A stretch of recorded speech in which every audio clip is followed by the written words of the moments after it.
right, welcome back, everyone. So today we're going to talk about a really important character that one would meet on our journey in terms of falling in love. And this character is the Temptress. So what exactly is a Temptress?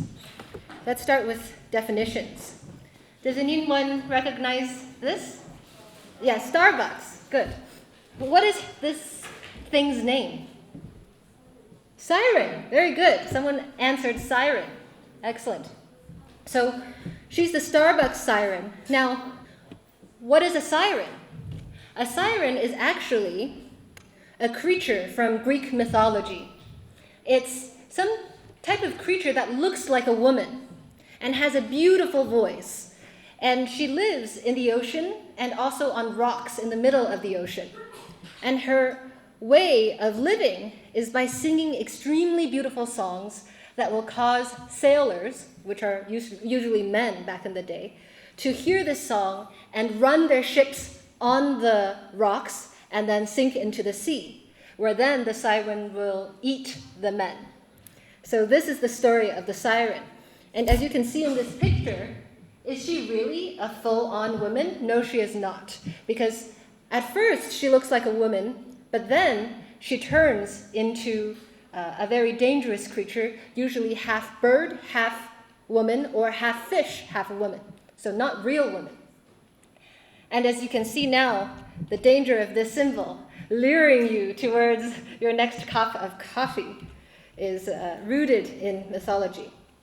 So the siren is a very deep and old example of a temptress.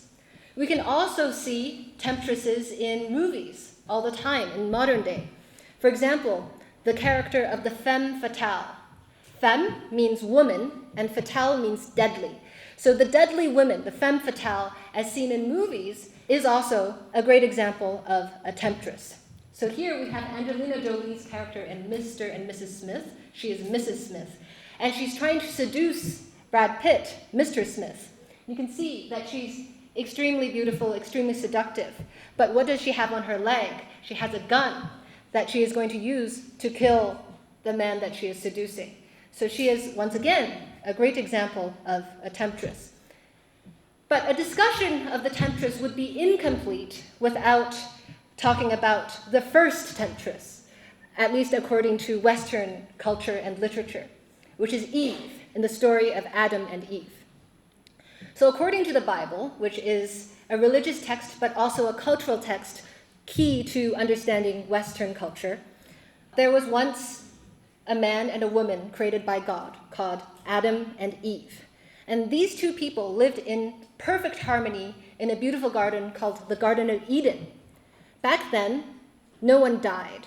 They were unable to die because they were perfect and they were happy and they were without sin. However, one day, as the story goes, Eve decides that she is going to take a fruit from a tree that God specifically told her not to eat from. Not only did she eat the fruit, but then she gave that fruit to Adam. When he ate the fruit, he gained knowledge of things that he wasn't supposed to know. And as a result, the two of them committed the first sin, and as a result, they also were driven out of Eden, and from that point forward, humankind would not live forever, but instead die. And so as you can see, the temptress is an extremely powerful and key character in understanding cultures, both Western and, as we will see later in this class, Eastern. In fact, the temptress is very well a Jungian archetype. So Carl Jung, as we discussed in the Tools of Literature lecture, was a psychologist. And he was always talking about how there are these archetypes that represent key ideas that everyone is aware of in our collective unconscious, right? So what archetypes do you know of besides temptress? Just call them out.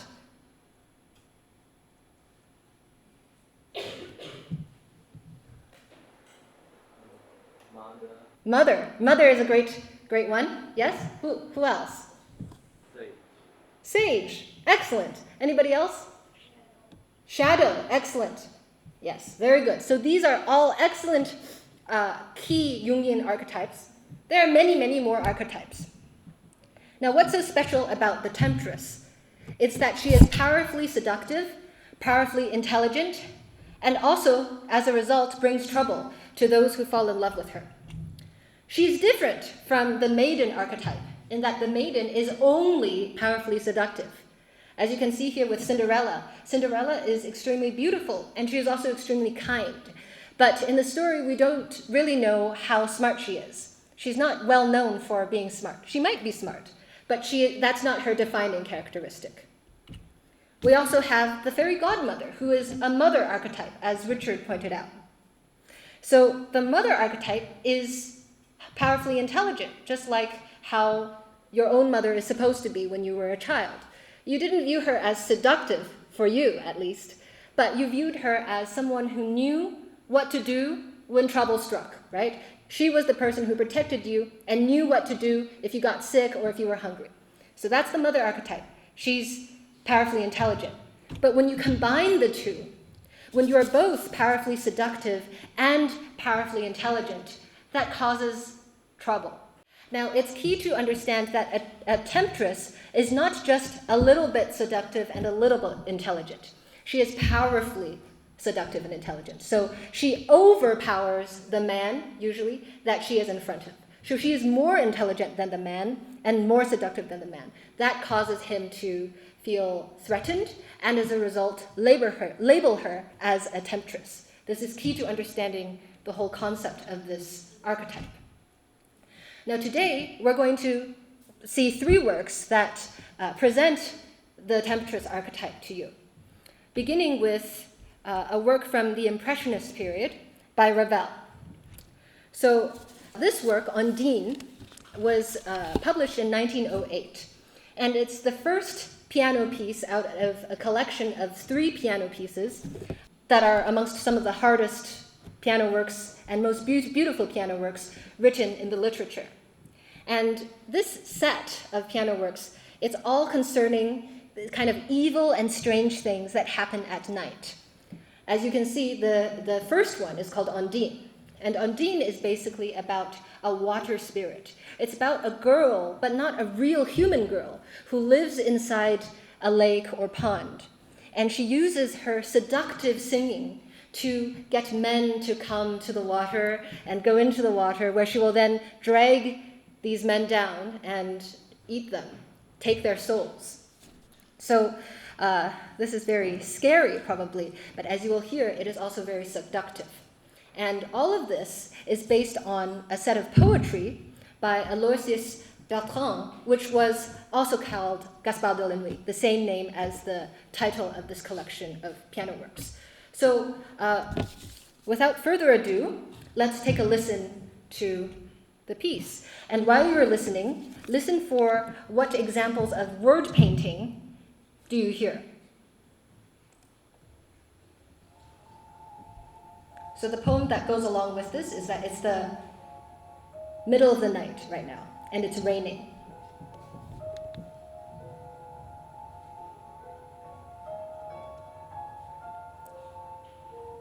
And from that shadowy night, there's a voice calling, murmuring.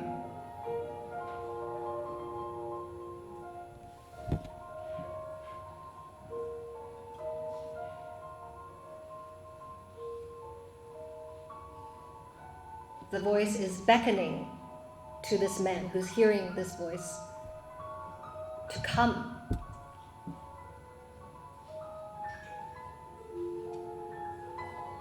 Come with me and be king of the lake, where I will be queen. Come with me so that we can rule together in the water.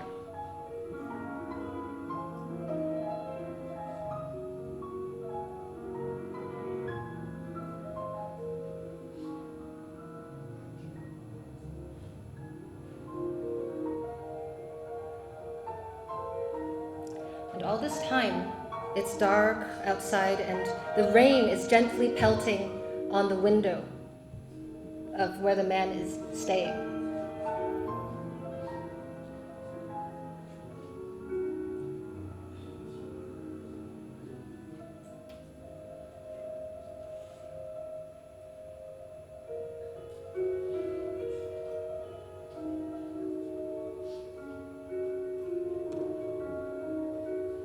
The voice grows stronger.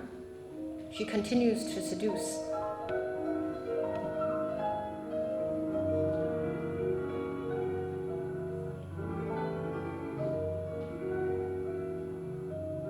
As she makes promises of pleasure if he decides to go to her.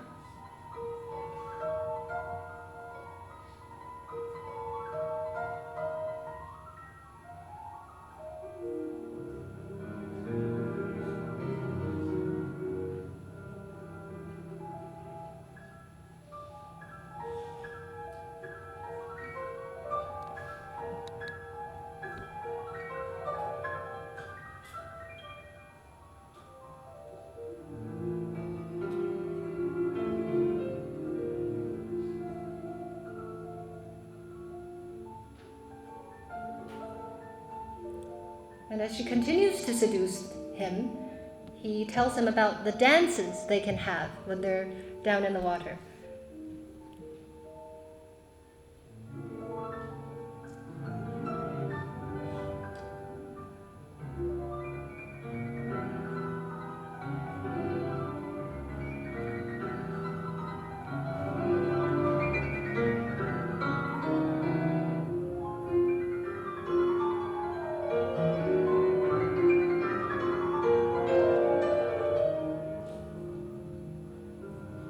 The man listens.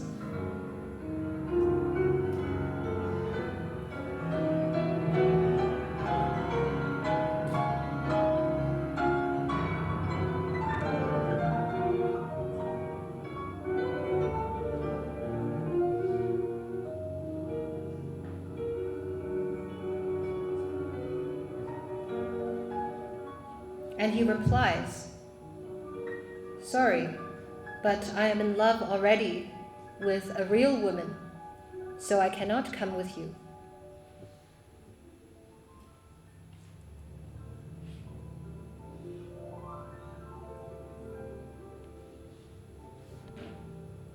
At which point Undine weeps a few tears.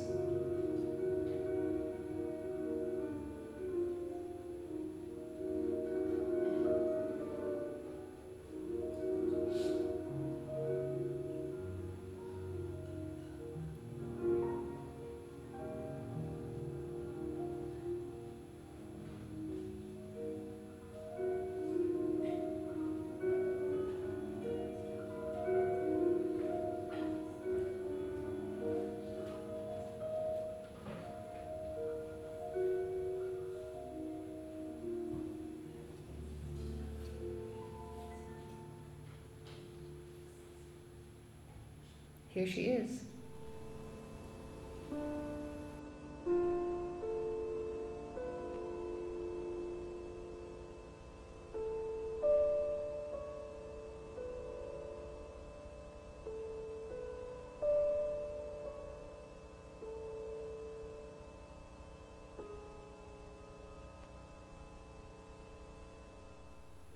And with a giant laugh, she splashes back into the water.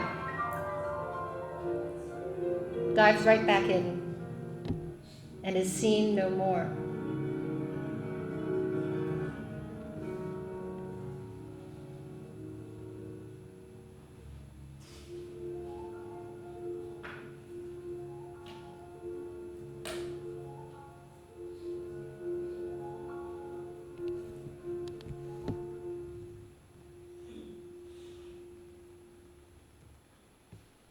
Right. So what are some examples of word painting that you heard in Undine? So just to review, word painting means how the music mirrors the words, right? So what examples of word painting do you see or do you hear in this music? Let's start with you. You're mouthing something.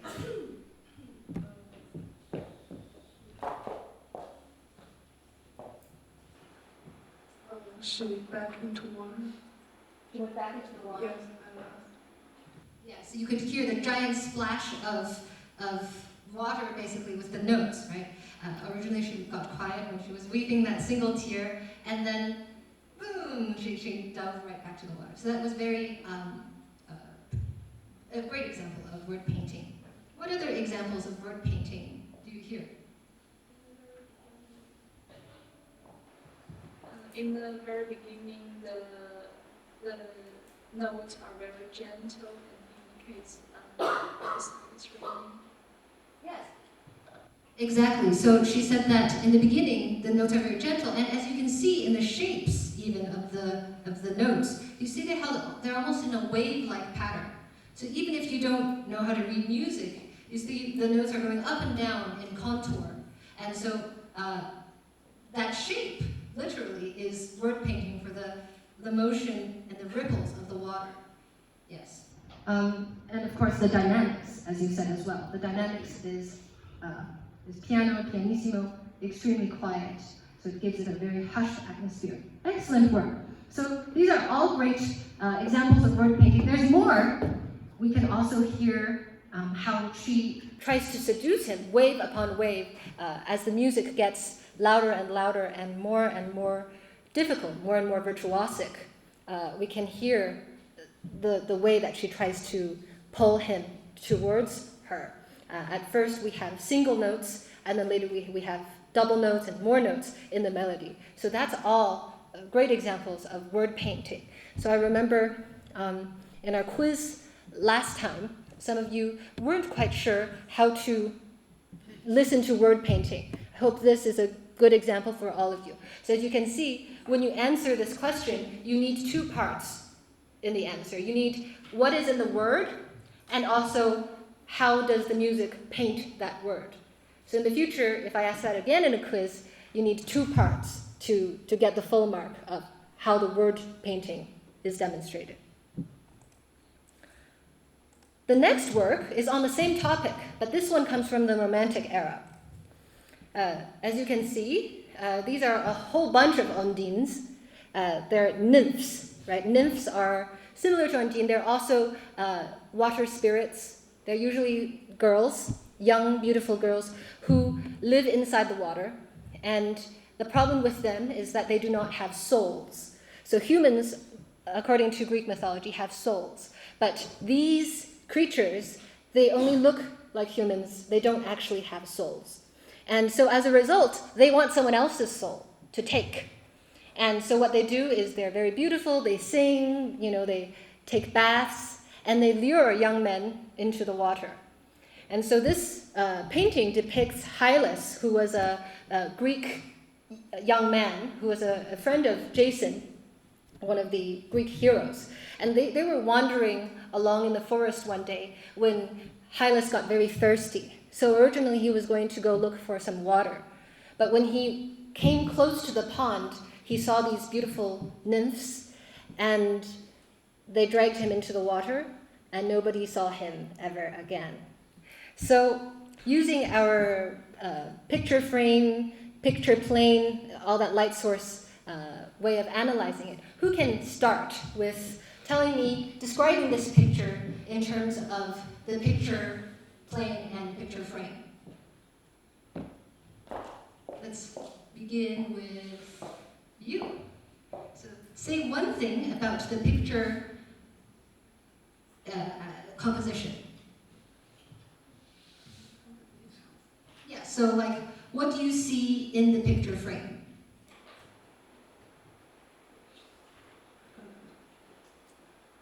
I see the girls are in the middle of the picture, and they are horizontal line. Horizontal line. Oh, great. So the girls make an implied horizontal line kind of in the middle of the picture frame. Yeah, along the middle. Good. And then the man, where is he? The man is is vertical. Okay, so she said the arm of the man is a vertical line. Okay, so there's some horizontal lines and some vertical lines. We also see that the girls are surrounding him, right? Almost on all sides. And how many girls do we see? 7, good. Do they look different? No. Would you be freaked out if there were 7 girls who looked exactly the same around you? I didn't hear clear. Oh. So you said they look exactly the same, right? Or very similar. Would you be scared if one day 7 beautiful girls who looked exactly the same came to you? Yeah, because if 7 girls are just look same, I will just guess they are not human or something dangerous, strange features like that, maybe kill me. He says maybe they'll kill me. Smart guy. Good. Yes, exactly. That's a key feature of this painting. You see how they're all the same faces. It's actually quite creepy once you see it. Originally, they all look very beautiful. That's what I first saw. I was like, oh, what beautiful girls. But then if you look carefully, they all look the same, which is really scary. And along with the girls, we also see some flowers. Now, these flowers are lilies, and lilies have 2 meanings. In Western culture, lilies are a symbol of death. So if someone died, you would usually give that family some lilies as a gift to show that you're very sad about the death. So lilies, especially white lilies, are a symbol of death. But at the same time, lilies are a symbol of innocence and purity, right? Because lilies do not get dirty, even though they live in the mud. So there's this duality, this ambivalence. On one side, these girls, as symbolized by these lilies, are deadly. They will kill him. But at the same time, perhaps the artist is implying a certain innocence. What is the expression on these girls' faces? Do they show evil intent? No, someone isn't going like this. Yes, exactly. These girls are not evil. But at the same time, they're going to kill him. So there's this ambivalence, right? So what I'd like to do now is take a poll. Is this painting positive or negative commentary towards women? So this was actually a debate question that was given to this painting in 2018 in the museum where this artwork was displayed in Manchester. And so you can see many people put their comments around the painting. So they were writing, is this positive or negative? So take out your phones and just vote. It's anonymous. I just want to see what you guys think about this painting. Is it positive or negative commentary towards women? Because as you just told me, they look very innocent. But at the same time, they're going to kill the guy. So what is this commenting on women as a temptress? I'll give you a few more minutes. And meanwhile, I hope everyone's scanned. I'll come back to the painting.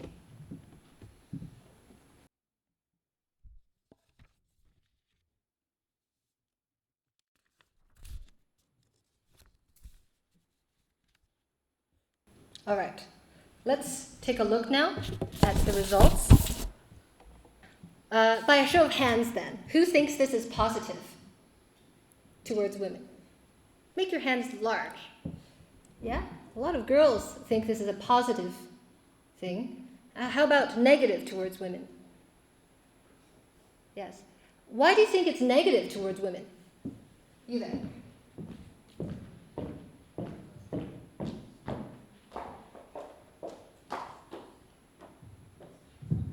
I think also their expressions are not strange, but there's a kind of illusion to attract this man to come and they will kill him or something.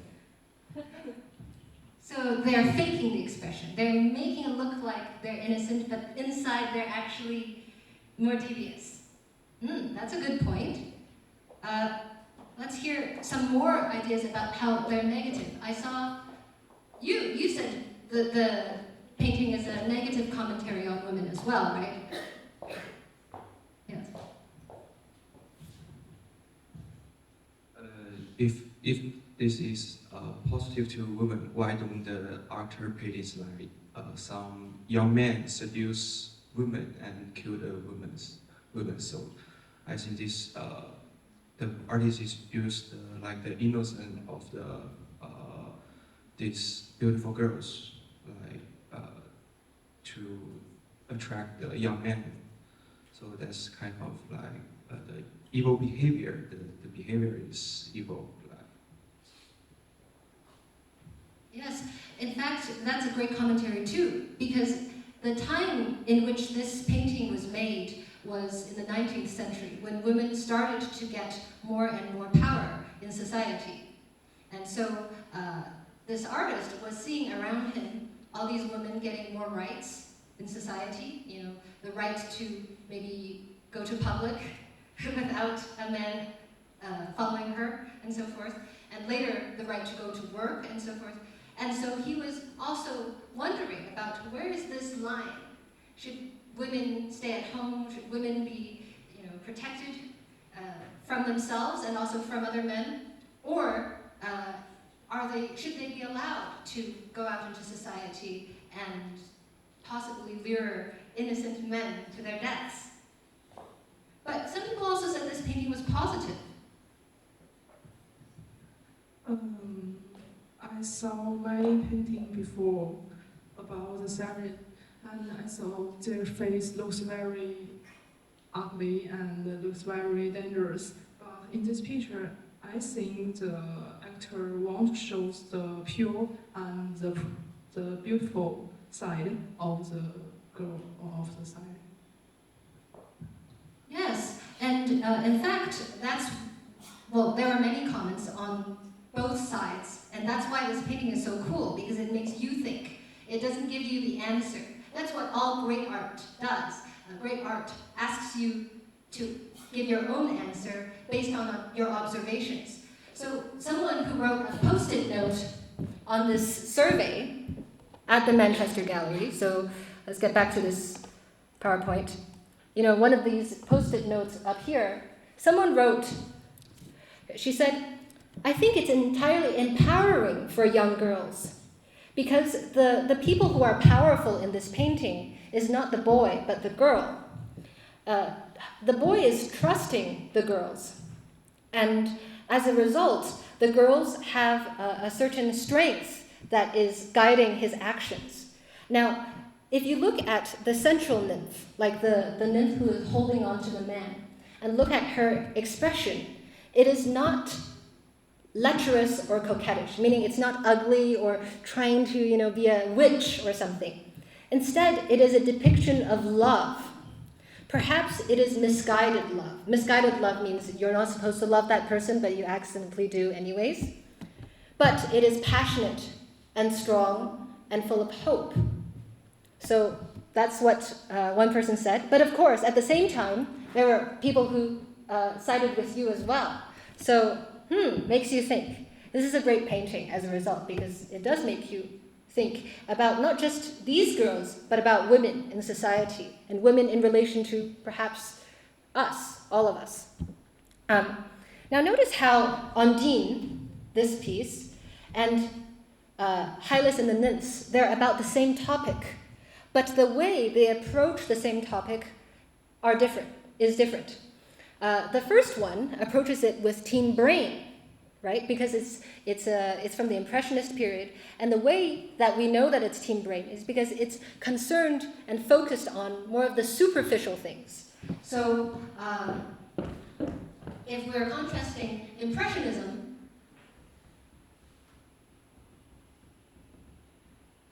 versus Romanticism,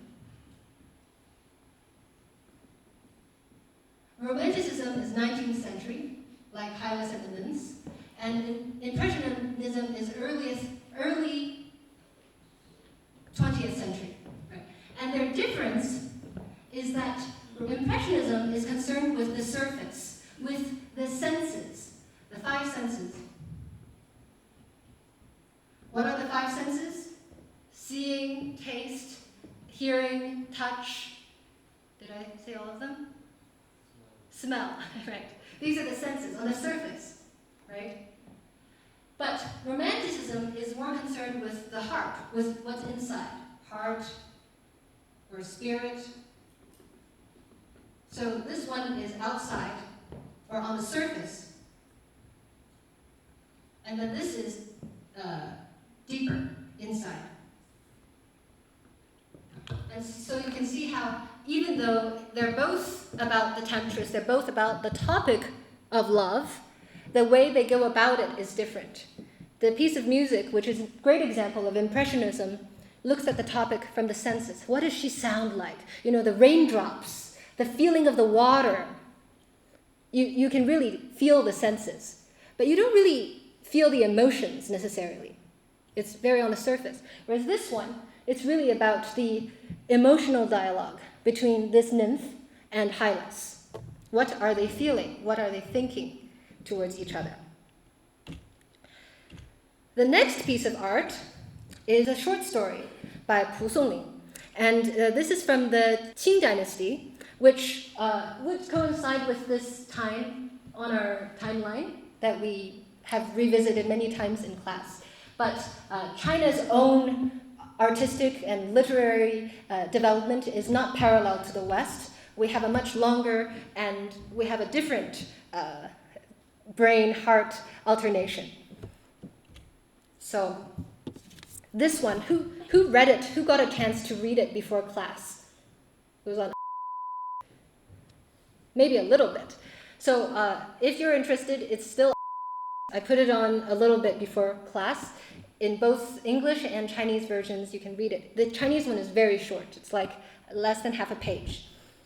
But basically, this story, Fox Enchantment, or Dongsheng, is a short story from a collection of short stories by a Chinese literary man who later, his friends and family, took all of the stories he collected during his lifetime and published them after he died. And this collection of short stories is called Strange Tales from a Chinese Studio, or Liao Zhai.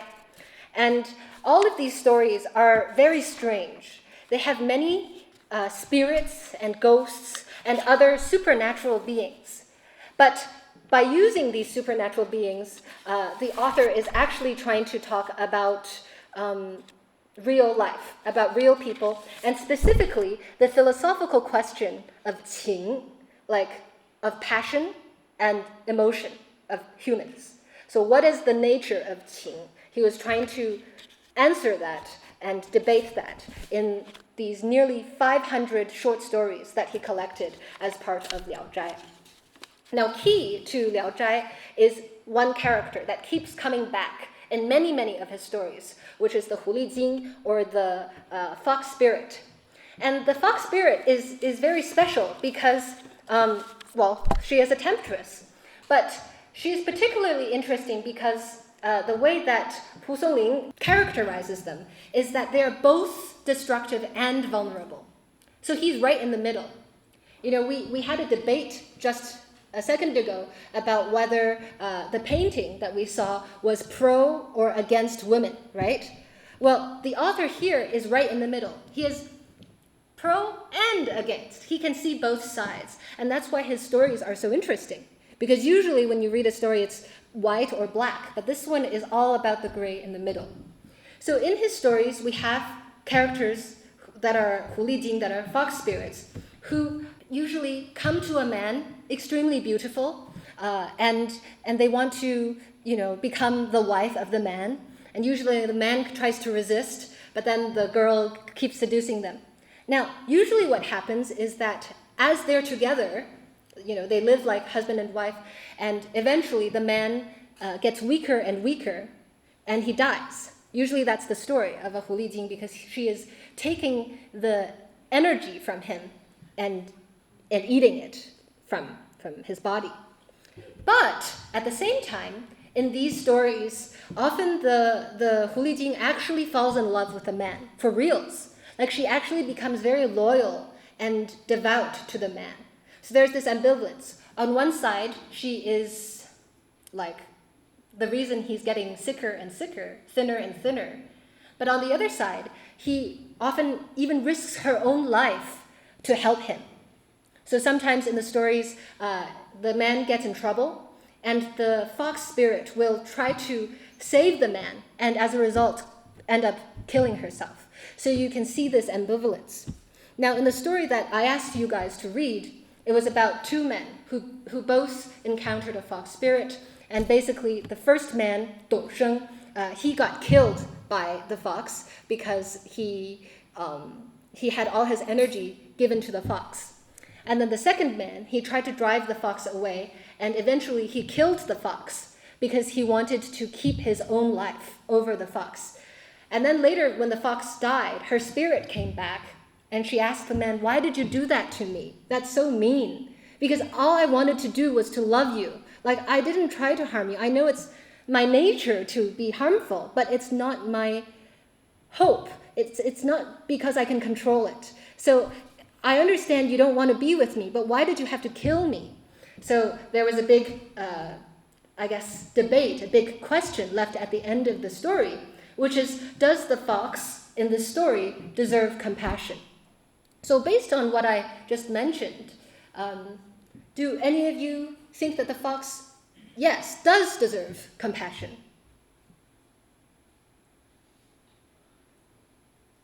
A difficult question.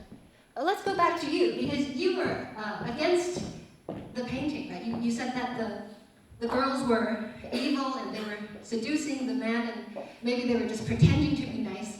So in this collection of stories, the foxes really do love the man, but at the same time, it's because they are foxes, they can't help it. They have to eat energy from humans. So do they deserve compassion? Maybe because she ate the man's energy, but does the man willing to kill her? Yes, the man was willing. Excellent point. So if you read the story that I posted in our, the story is like, one day a man came home, and in his bed was a beautiful girl. And he immediately was super happy, and he started touching the girl, and he suddenly felt a tail, like a fox tail, on her body. And then he got very scared. And at that moment, the girl woke up and said, "What are you scared of?"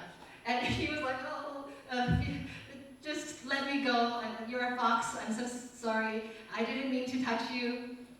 And the fox was like, "I'm not a fox. I'm just a regular girl." And then he kind of believed her, and so they then went to bed together. And of course, the first question we should ask is, why is that man touching the girl in the first place, right? It's his choice. So that's a very interesting point, and it brings us to back to our discussion of the temptress. You see, often when we have a temptress, the woman is labeled as a temptress after the man receives a bad outcome. So initially, if the girl were just a girl, he's going to touch her, he's going to sleep with her, he feels great. He's like, I got a big prize today, I'm so happy. But then maybe he stops liking her, and then immediately he starts saying, "Oh, she was tempting me, like she was a bad person." Which makes you wonder, like, if she was such a bad person, why did you get with her in the first place? What do you think women should do if you happen to be both seductive and intelligent, as many of you probably are?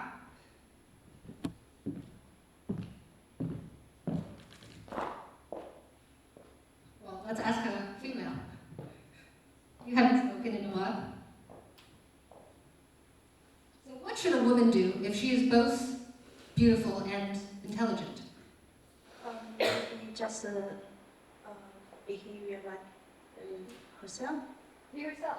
Yeah. And don't so close to a man. Okay, because then he'll call you a temptress. But that's not your fault.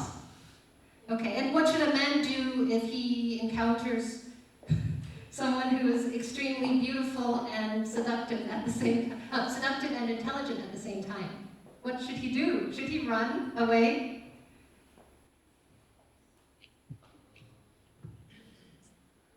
I mean, he has to protect himself, but I mean, if he truly wants a relationship, at any cost, he can run for it.